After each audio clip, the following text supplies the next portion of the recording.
സേവാഭാരതി കൂത്തുപറമ്പ് യൂണിറ്റിന്റെയും വ്യാപാരി വ്യവസായി ഏകോപന സമിതി തൊക്കിലങ്ങാടി യൂണിറ്റിന്റെയും സംയുക്ത ആഭിമുഖ്യത്തിൽ തൊക്കിലങ്ങാടി ടൗണിൽ ശുചീകരണം നടത്തി. സി ഗംഗാധരൻ മാസ്റ്റർ ശുചീകരണ പ്രവർത്തനം ഉദ്ഘാടനം ചെയ്തു. കെ.സി. ബാലൻ അധ്യക്ഷത വഹിച്ചു. ടൗണിൽ കാട് പിടിച്ചു കിടക്കുന്ന പ്രദേശങ്ങൾ വെട്ടിത്തെളിച്ചും ഓടയിലെ മണ്ണുകൾ നീക്കം ചെയ്യുകയും ചെയ്തു. എനിക്ക് അനിൽകുമാർ, പാടശ്ശേരി സുരേഷ് ബാബു, കൂട്ടായി ബാബു, ഇ ഗോപകുമാർ എന്നിവർ ശുചീകരണ പ്രവർത്തനത്തിന് നേതൃത്വം നൽകി.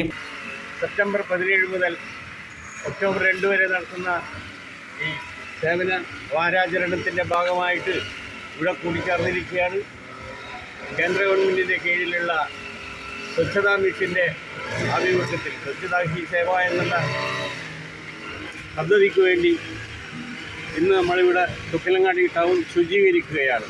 ഈ ശുചീകരണത്തിൽ എല്ലാവരും ഭാഗമാക്കാകണം. ശുചീകരണമാണ് നമ്മുടെ ഇന്നത്തെ പ്രധാനപ്പെട്ട ആവശ്യം. സമഗ്ര ന്യൂസ് കൂത്തുപറമ്പ്.